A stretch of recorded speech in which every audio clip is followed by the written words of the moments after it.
Bienvenue à chacun, à chacune. Bienvenue pour cette nouvelle heure bleu ciel dans la maison bleu ciel.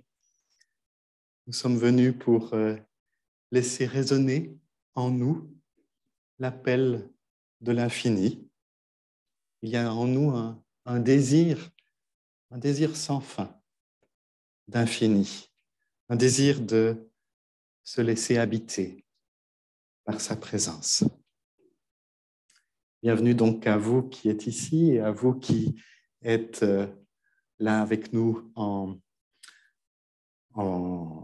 par Zoom. Je me rends compte que j'ai oublié de vous permettre d'activer votre vidéo. Excusez-moi.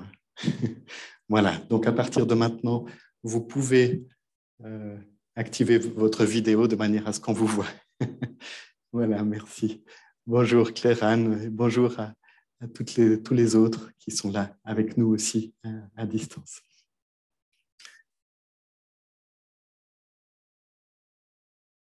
Aimer le monde.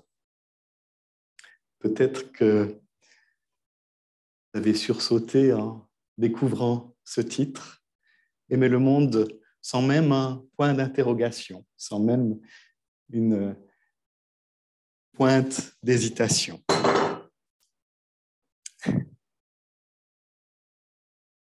Peut-être qu'en découvrant ce titre, vous avez entendu cette petite voix qui disait au-dedans de nous « Aimer le monde, ouais, c'est pas possible en fait.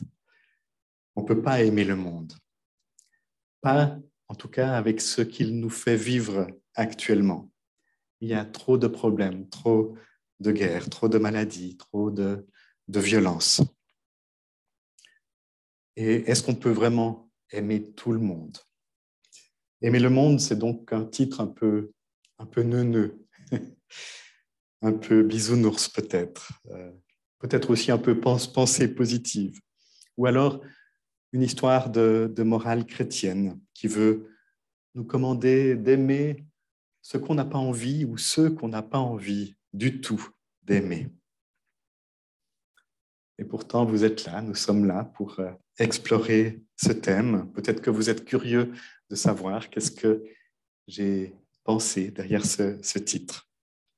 Peut-être aussi que vous sentez que derrière ce titre, il y a un possible malgré tout. Mais comment le rejoindre ? Comment puis-je aimer le monde ? Et comment puis-je aussi aimer le monde que je suis ? Celui de mes pensées, celui de mes sensations, celui de mes émotions. Est-ce que je peux aimer l'humanité ? Oser m'y plonger totalement, sans réserve. Donc, je vous propose aujourd'hui ce thème en résonance avec un verset biblique très connu, peut-être le plus connu de la Bible, que vous avez sur les feuilles, sur les murs ici. Parfois, il suffit de dire la référence pour qu'on sache de quoi il s'agit. Jean 3,16. Dieu a tant aimé le monde qu'il a donné son Fils unique afin que tout humain qui adhère à la vérité qui est en lui ne périsse pas, mais qu'il ait la vie éternelle. On va le reprendre, il y a beaucoup de grands mots, de gros mots. On va le reprendre tout à l'heure, pas après pas. Mais déjà dire quand même que pour moi, aimer le monde, c'est d'abord simplement garder le cœur ouvert, rester en lien avec ce qui est, accueillir ce que j'aime, ce que je n'aime pas, ceux que j'aime, ceux que je n'aime pas. Parce que nous sommes des êtres de lien, nous sommes des êtres créés par amour et pour aimer. Et souvent, des parties de notre cœur se sont refermées parce que souvent, ça fait mal d'aimer, c'est difficile. Et ça fait mal aussi d'avoir besoin d'être aimé. Nous allons voir aussi que la spiritualité, ce n'est pas une manière d'échapper à notre incarnation, d'échapper au monde dans lequel nous vivons. Au contraire, je crois que La spiritualité n'est rien si elle n'est pas radicalement amoureuse de notre réalité, de notre forme humaine. On peut aussi dire avec d'autres mots que la non-dualité n'est rien tant qu'elle n'est pas une histoire d'amour avec le désordre de la dualité. Voilà, c'est un peu ce que je vous invite à explorer aujourd'hui. Et j'espère que mes mots pourront parler aussi votre langue et rejoindre votre cœur. Donc, comme d'habitude, je vous invite à vivre ce temps comme une expérience, sentir comment cela résonne au-dedans de nous, les mots, les paroles, les silences, les pensées. L'important, ce n'est pas de tout comprendre avec la tête, mais d'écouter au-dedans. Parfois, il suffira d'un mot, d'un silence, d'un chant, d'une musique. Donc, je vous redis comment est-ce que ça va se passer, surtout pour les personnes qui n'ont peut-être pas encore vraiment l'habitude. Ça, il faut que je le partage pour tout le monde. Voilà, donc après ce temps d'introduction, je vous invite à chanter encore. Et puis un temps de méditation, j'ai écrit bizarrement, un temps d'apport spirituel ensuite, enfin un temps de méditation qui sera suivi d'un long silence, et puis un apport sur ce thème, et puis on aura le temps de l'échange. Et pour moi, c'est très important, ce temps de l'échange, que nous puissions nous enrichir, nous nourrir les uns les autres, les unes les autres de nos expériences. Des annonces, un chant et la bénédiction.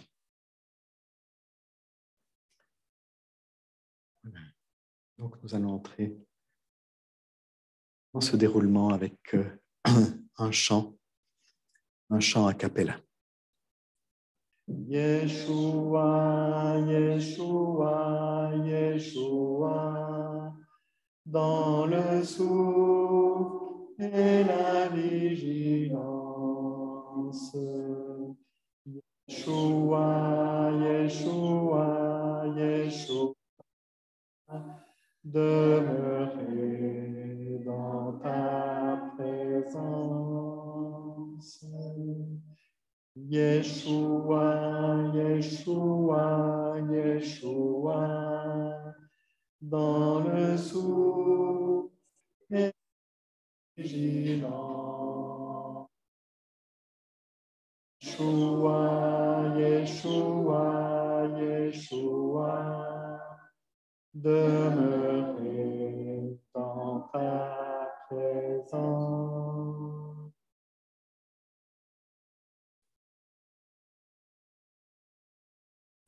Je vous invite donc maintenant à entrer dans un temps de méditation guidée pour aller à la rencontre de ce qui est là, maintenant.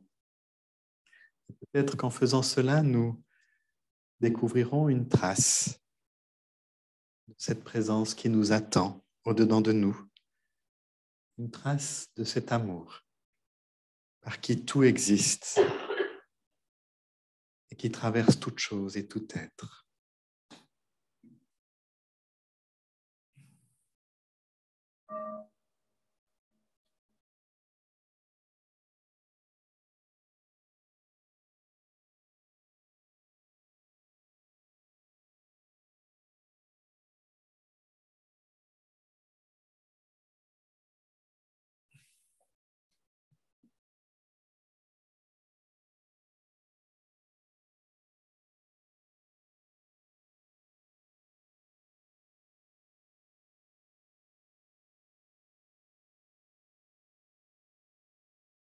Oui, et bienvenue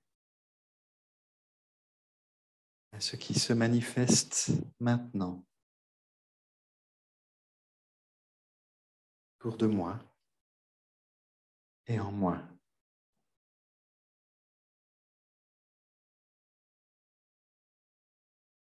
Oui, et bienvenue à ce que j'aime et à ce que je n'aime pas.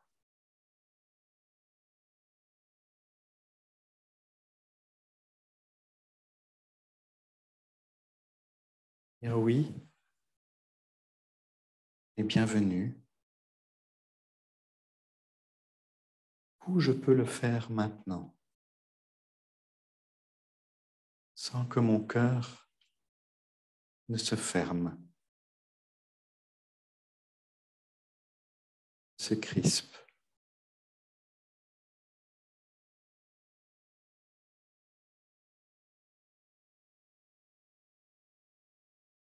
Et oui, et bienvenue à ces parts de moi qui ne peuvent pas dire oui.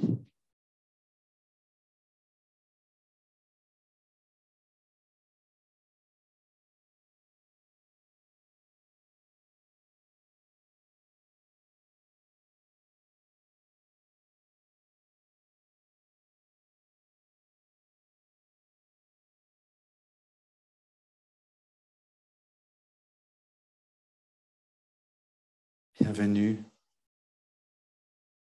à ce bout de monde qui est là autour de moi, à ce lieu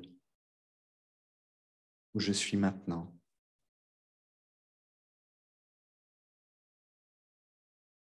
Personne qui m'entoure peut-être, qui respire à côté de moi.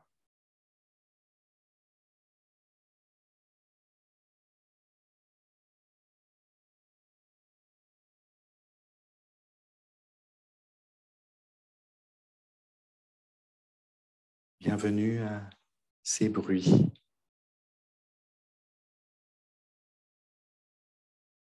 ces odeurs,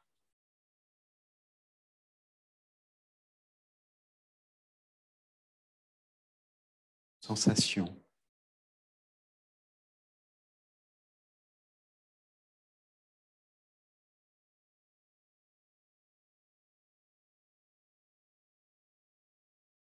Bienvenue à cette pensée,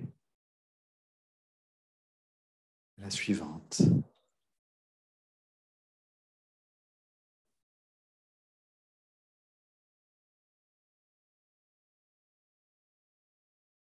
Bienvenue à cette émotion.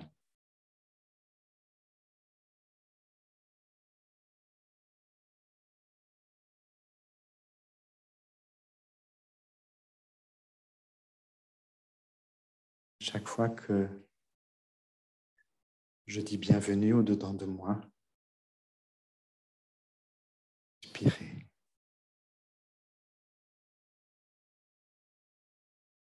Sentir cet inspire et cet expire qui accueille, qui dit bienvenue à tout ce qui se manifeste.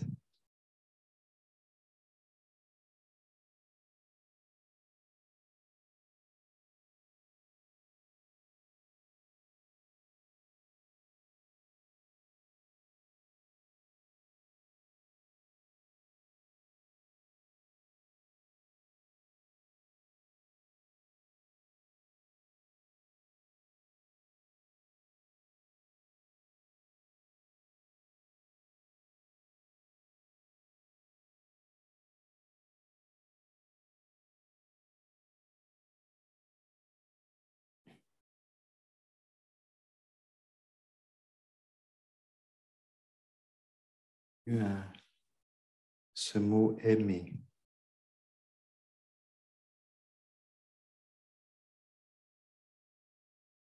Peut-être sentir ce qu'il réveille en moi comme joie, comme résistance, comme ouverture ou comme serrement du cœur.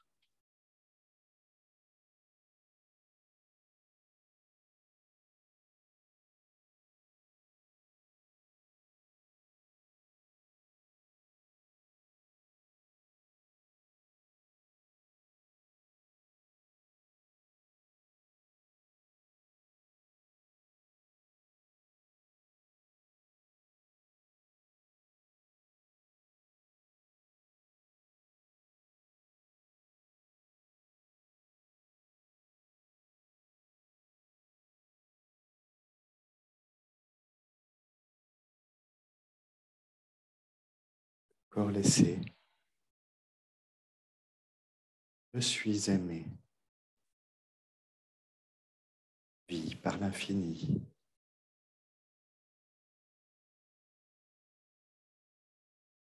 Je peux aussi observer ce que ces mots font résonner en moi.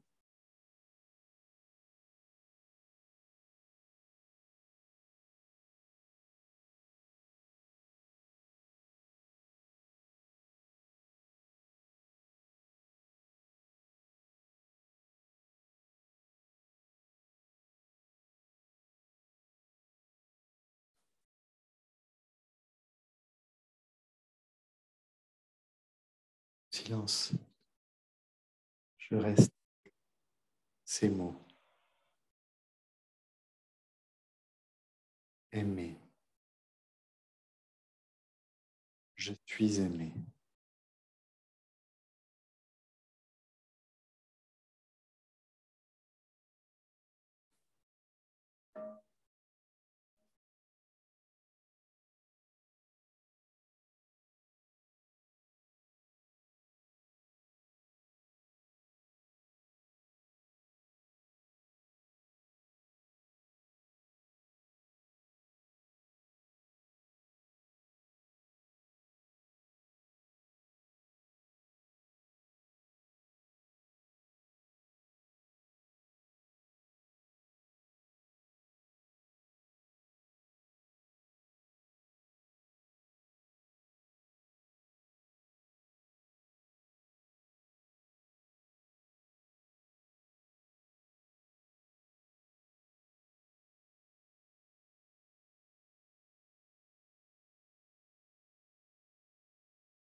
là de tout. Et au-dedans de nous. Toi le vivant. Tu es présence partout, en tout.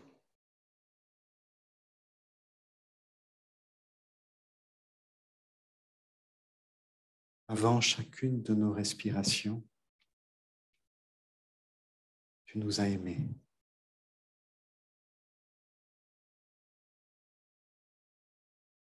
Avant chacune de nos pensées, tu nous aimes.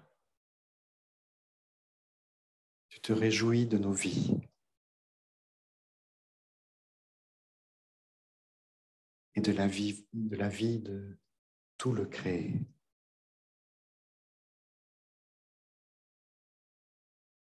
Tu dis, cela est bon.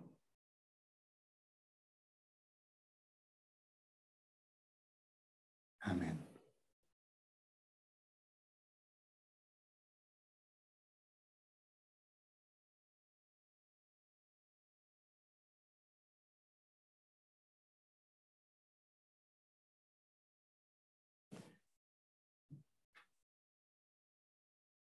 Le monde. Donc en fait, j'aimerais explorer avec vous ce verset qui est affiché, Jean 3,16, peut-être le verset le plus connu de la Bible. Ce sont des paroles que Jésus adresse à Nicodème dans un échange et puis un long discours qu'ils ont ensemble. Donc Dieu a tant aimé le monde qu'il a donné son Fils unique, afin que tout humain qui adhère à la vérité qui est en lui ne périsse pas, mais ait la vie éternelle. Évidemment, il y a beaucoup de mots dont certains sont peut-être lourds dans ce verset, qu'il s'agit de comprendre, de revisiter. Et comme d'habitude, comme pour chaque texte biblique, j'aimerais vous inviter, vous suggérer d'entrer dans une interprétation qui parle au fond de notre intérieur. Parce que je pense que les textes bibliques viennent nous rejoindre dans notre expérience. Et chaque mot, chaque figure, chaque personnage, chaque paysage des textes parle de nous, décrit une réalité intérieure. Et aussi veut nous inviter à un déplacement intérieur. Donc prenons ce verset mot par mot. Aimer. On va prendre Dieu après, mais Dieu a aimé. Aimer. Donc comme je vous le disais, c'est aimer pour moi, c'est d'abord accueillir la réalité comme elle est. Ce que j'aime et ce que je n'aime pas. Oser accueillir et regarder en face, observer, sans juger, avec un cœur ouvert, le plus ouvert possible. Oser trouver la réalité belle, parfaite, comme elle est. Sentez qu'au fond, aimer, dans ce sens-là, c'est un choix. Celui de garder son cœur ouvert, de garder sa capacité de ressentir, de percevoir,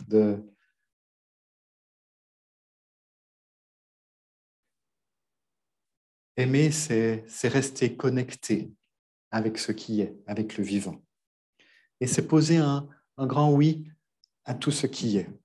Donc, non pas réagir contre, dire non, ça je ne veux pas, mais accepter de ressentir, de dire un grand oui à la vie comme elle se donne. Même quand c'est difficile, même quand le monde nous tape dessus, même quand nous tendons la 8e joue et que nous attendons un 8e coup, que le monde nous le donne. Aimer, c'est donc garder un regard naïf, un regard d'enfant, un regard d'émerveillement. C'est le trouver beau, c'est faire confiance au monde même quand il est fou. Ce n'est pas vouloir changer, aimer. En tout cas, pas sans d'abord avoir aimé. Mais qui, aimer quoi? Aimer le monde? Mais le monde, c'est quoi? C'est qui? Bien sûr, on pense tout de suite à la planète, à cette planète Terre qui porte le miracle de la vie, qui contient des monts et merveilles incroyables, mais qui porte aussi une espèce, la nôtre, qui semble tout faire pour détruire ces monts et merveilles. Et avec tous les problèmes et les défis auxquels nous devons faire face actuellement, difficile de l'aimer, ce monde-là, avec le changement climatique, avec la 6e disparition des espèces, avec l'épuisement des ressources naturelles, avec la raréfaction de l'eau potable, avec les guerres, la faim, les violations des droits humains, les inégalités croissantes. Je crois que je vais m'arrêter là. Et on peut penser que notre monde, surtout actuellement, est devenu fou à cause, probablement, principalement, de ce besoin égoïste et égotique de l'humain d'amasser des richesses et d'avoir toujours plus de pouvoir.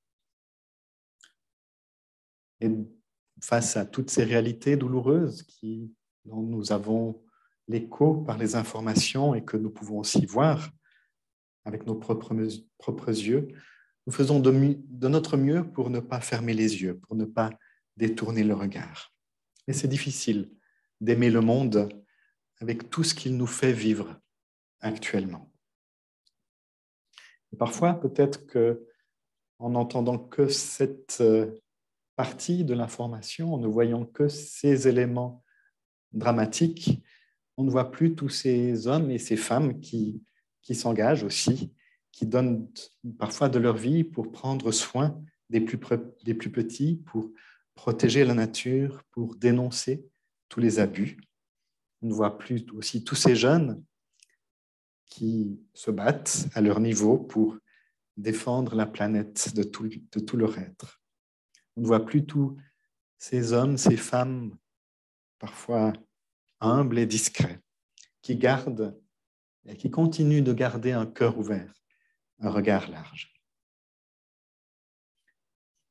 Le monde, c'est tout cela. Et puis le monde, c'est aussi celui de nos vies, de nos existences personnelles, de notre intériorité. Et là aussi, nos cœurs sont souvent malmenés. Nous avons le désir d'aimer ou d'être aimé, mais souvent, c'est un désir qui est malmené. Et nous ne vivons pas dans un monde de bisounours. Souvent, les parts de notre cœur se sont fermées à cause de quelques personnes qui nous ont fait du mal.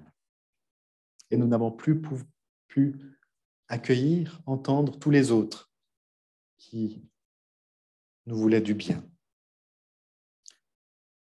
Et c'est vrai que c'est parfois difficile d'aimer la vie comme elle est, parce c'est une vie limitée, c'est une vie finie, avec des épreuves, des maladies, des problèmes à surmonter, des fatigues, des lassitudes, des colères, des tristesses.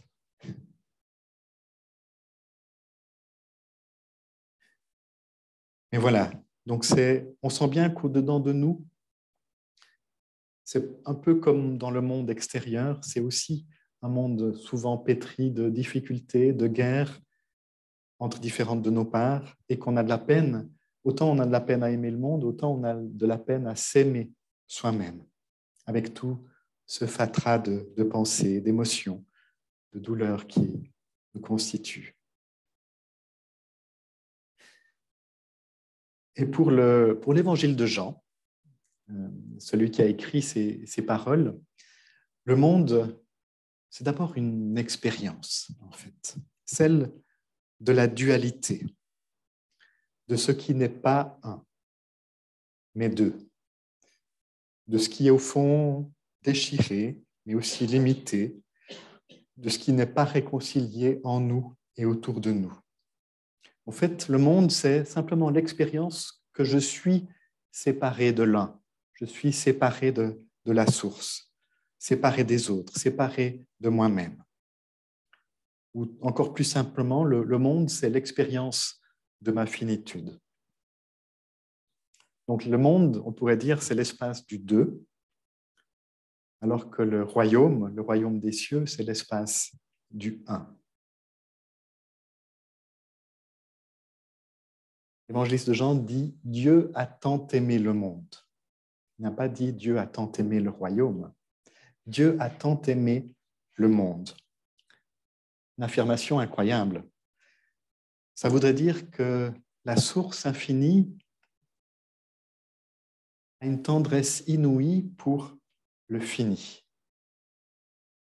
Point que cette source, que l'origine de nos vies, a voulu se goûter dans le fini, en tant que fils, en tant que fille, en tant que nous, en tant qu'individualité. Donc dans cette affirmation, il y a l'idée que cette réalité avec laquelle nous avons parfois tant de mal à vivre est belle, elle est aimable, elle est tellement aimable même. Un peu à rebours de ce qu'on pourrait imaginer. On est là vraiment dans l'image d'un Dieu Père ou Mère, dans l'amour qu'il ou elle a pour ses enfants, un amour inconditionnel, dont rien ne peut nous séparer. Il a tant aimé. Et c'est aussi à rebours de ce que je peux imaginer faire avec mon petit moi, avec cette identité à laquelle je m'identifie.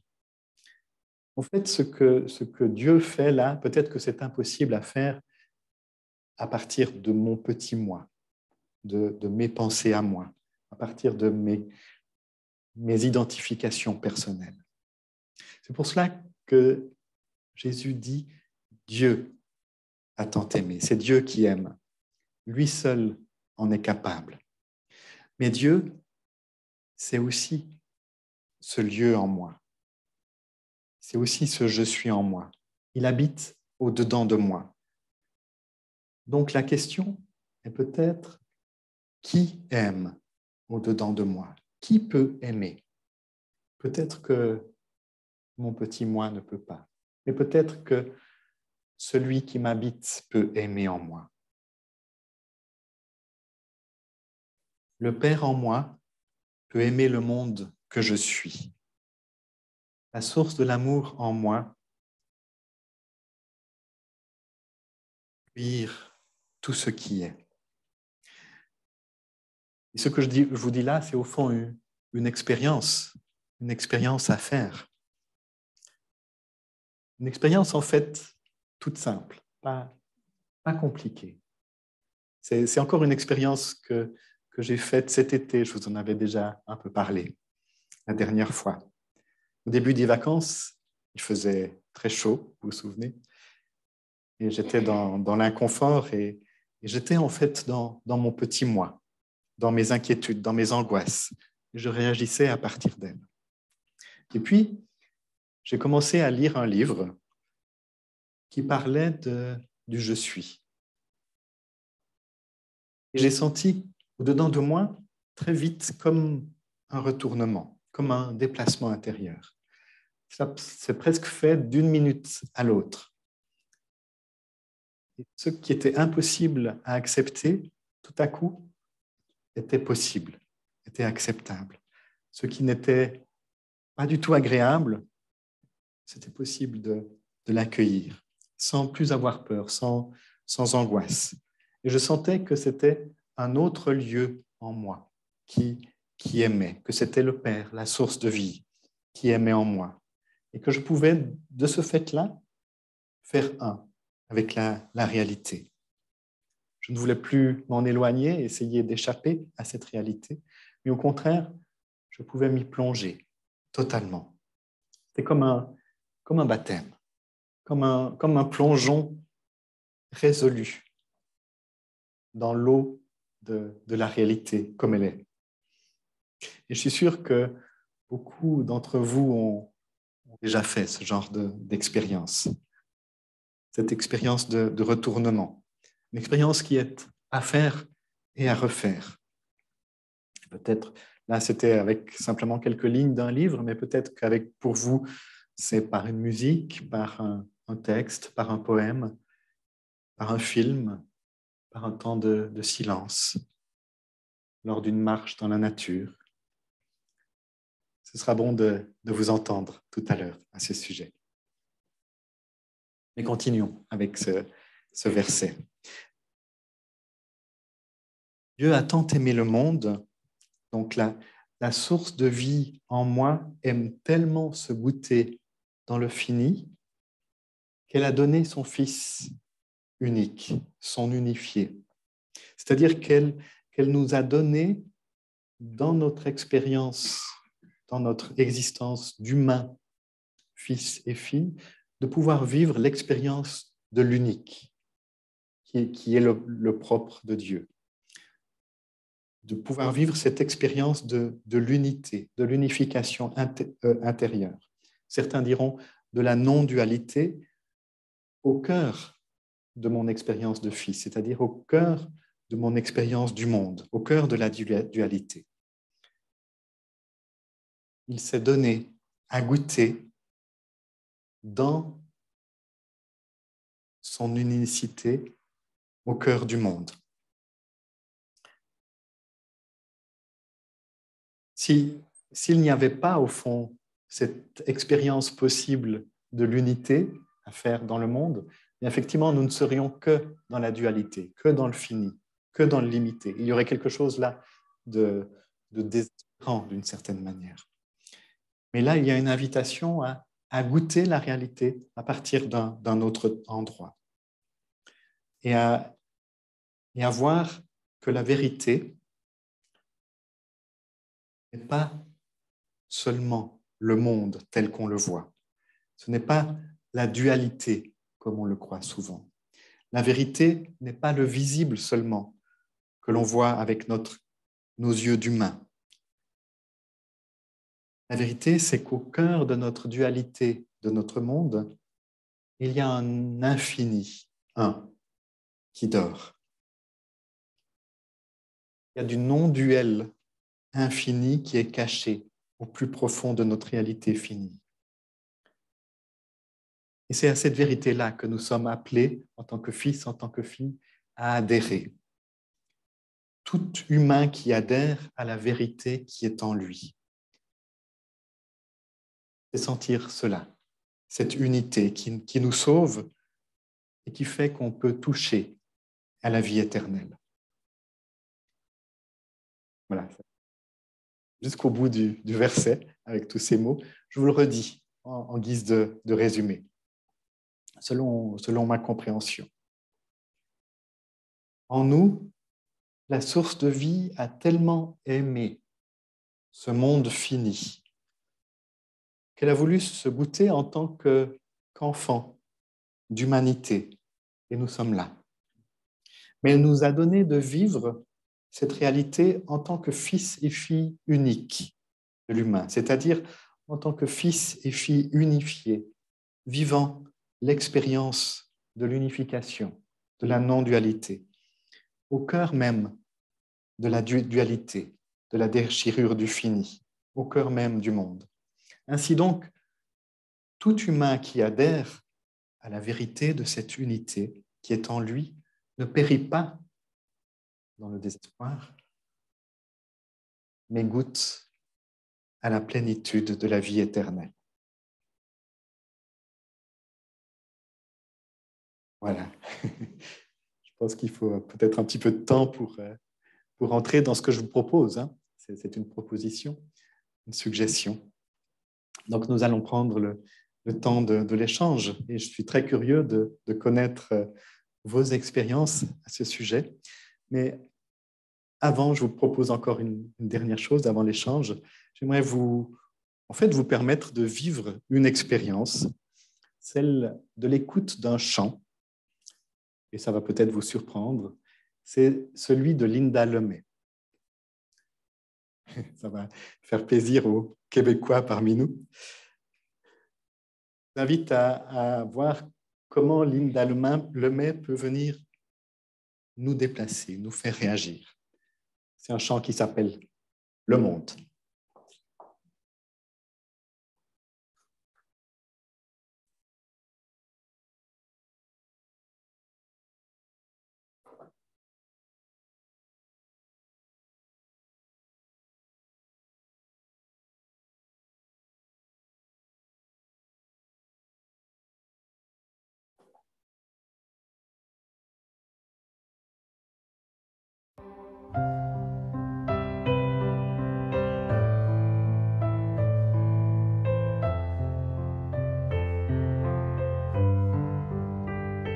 Ben oui, je comprends tout le monde. Ça me rend un peu bonasse. Y en a qui disent que j'ai du cœur, ça veut pas dire qu'il est à bonne place. Je l'aime longtemps, le monde, puis je suis pas rancunière. J'ai de la misère à avoir peur, même des méchants qui aiment la guerre. Je le trouve correct, le monde, même quand il me tape dessus. Je me dis que c'est parce que le pauvre monde a pas eu la chance que j'ai eue. Puis je lui pardonne au monde, même quand il continue. Même quand je lui tends ma 8e joue, puis que j'attends son 8e coup, puis qu'il me le donne. Même quand il est fou.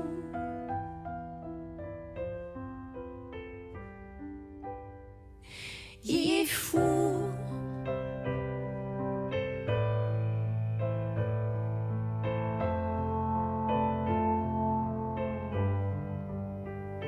Je le trouve gentil, le monde.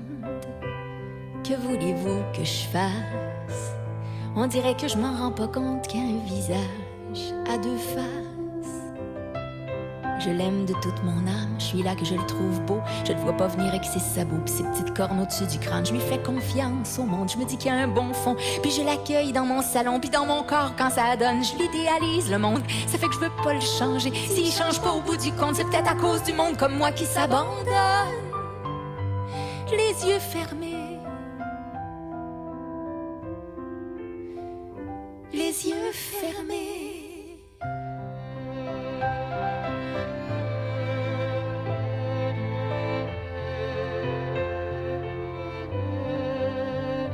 Ben oui, je comprends tout le monde. En tout cas, c'est ce que je dis. Dans le fond, j'ai peut-être rien compris. Peut-être que tout le monde me rit dans le dos. Peut-être qu'il est salaud, le monde. Peut-être qu'il me veut du mal. Est-ce que je devrais pas avoir honte de le mettre sur un piédestal puis d'oser mettre au monde n'importe qui de nouveau, n'importe quel cadeau d'en haut à qui je dirais que le monde est beau alors que pour de vrai, peut-être que le monde est mauvais, menteur et puis il est à faire peur et ça l'a donné mal au cœur. Je suis peut-être un peu stupide, je me ferme les yeux trop fort, je me tue à prier un grand vide comme si le bon Dieu était pas mort. Comme si le bon Dieu était pas mort.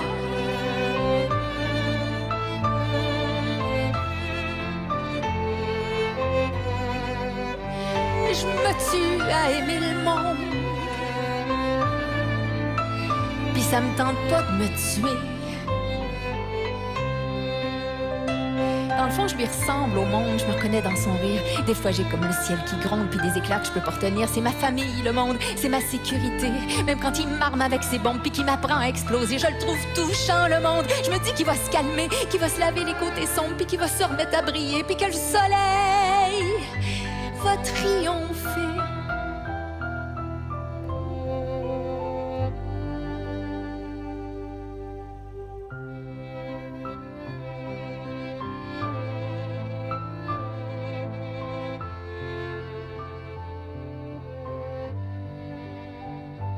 Comprenez-vous tout le monde que je puisse avoir envie de mettre du petit monde au monde et lui faire croire au paradis,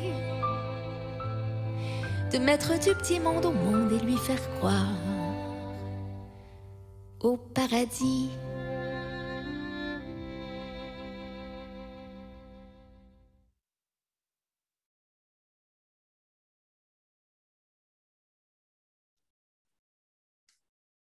Voilà, mais maintenant j'arrête l'enregistrement pour que nous puissions